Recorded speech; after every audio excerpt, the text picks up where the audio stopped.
Kabar Anda pada siang hari ini dan senang sekali Nauris kembali hadir di studio menyapa Tribuners dimanapun Tribuners berada, semoga ada sehat selalu. Nah Tribuners, kali ini Bincang Pendidikan hadir lagi dan untuk tema kita pada siang hari ini kita membahas mengenai kuliah lokal rasa internasional di Prodi Pendidikan Bahasa Inggris UKDW Yogyakarta.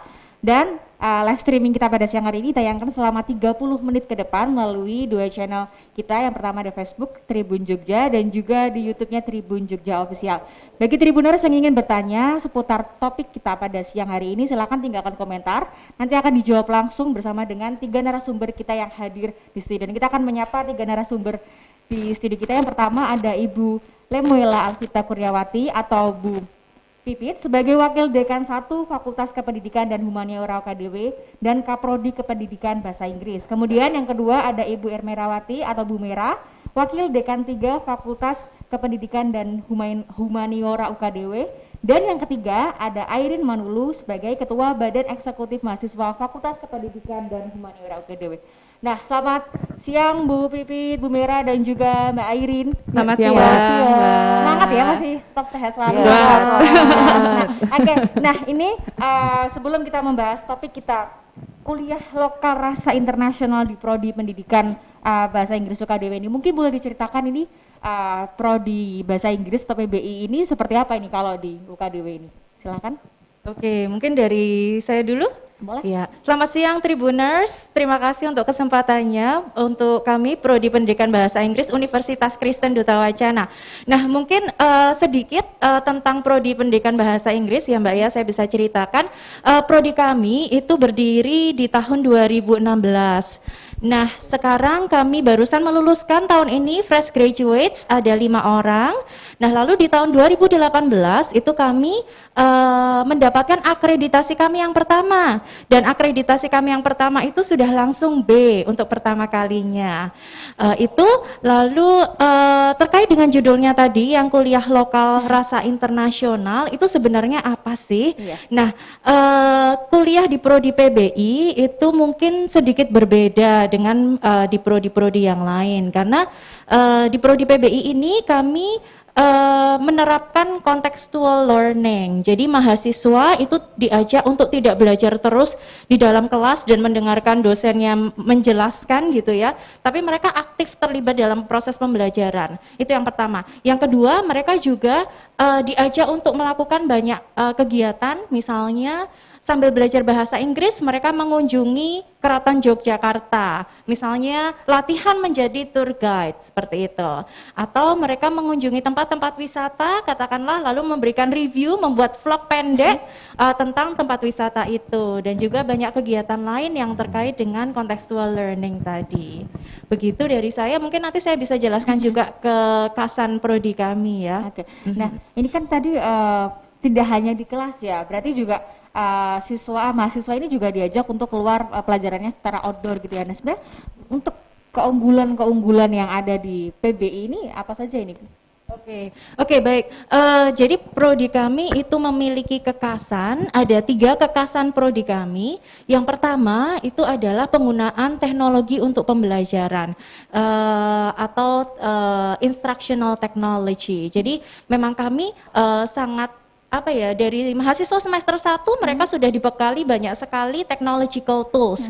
Misalnya di kelas basic grammar di semester 1 luaran atau capaian akhir dari kelas itu mereka diminta untuk membuat digital portfolio dalam bentuk blog. Itu nanti dipakai sebagai repositori atau tempat menyimpan semua pekerjaan mereka dari awal semester sampai akhir semester.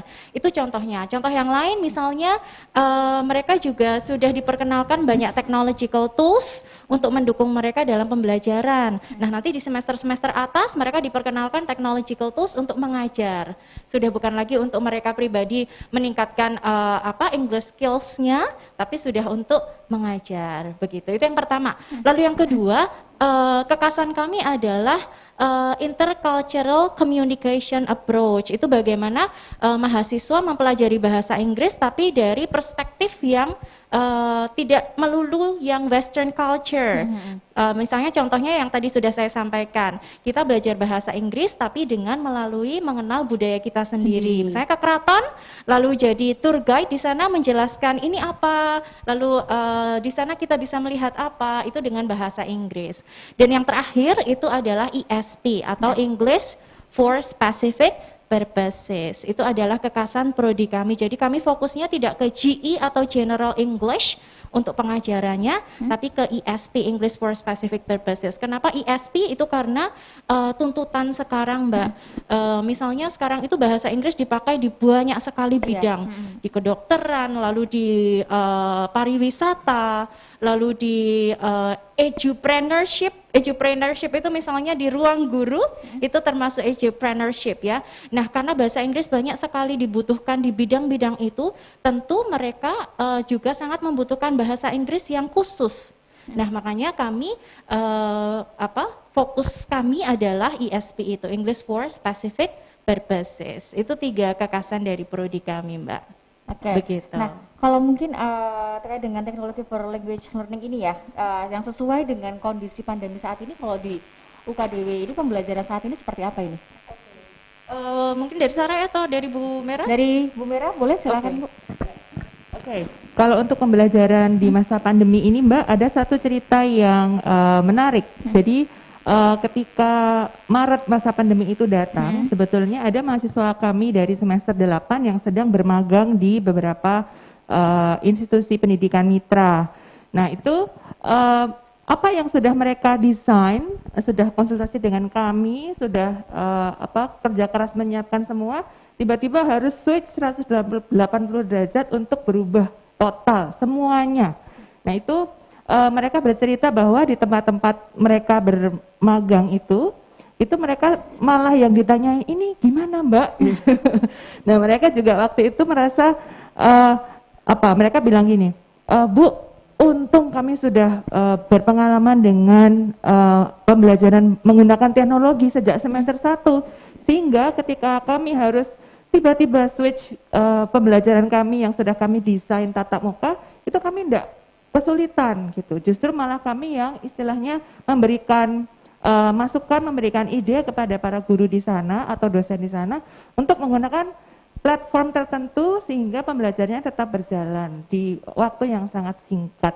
Jadi itu menurut kami sesuatu yang patut kami ceritakan karena itu membuat kami sangat bangga, membuat kami juga at the same time merasa terharu atas pencapaian anak-anak kami di sana.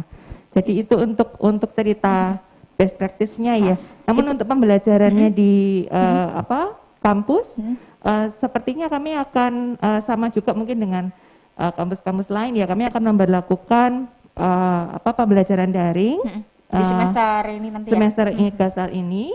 Kemudian untuk khusus untuk mahasiswa kami yang di semester 7 karena mereka akan mengambil mata kuliah micro teaching sehingga mereka harus mengalami blended learning Mbak. Jadi mereka akan datang di paruh semester terakhir untuk datang ke kampus untuk melakukan micro teaching. Oke. Begitu. Ini kan prodi pendidikan bahasa Inggris, ini kan pendidikan mungkin teori begitu ya. Tapi kan kalau bahasa Inggris tuh kalau nggak dipraktekin juga susah gitu ya. Nah kalau di PBI ini bagaimana nih materinya? Apakah banyak ke teori ataukah praktek juga banyak atau bagaimana nih sistem pembelajarannya?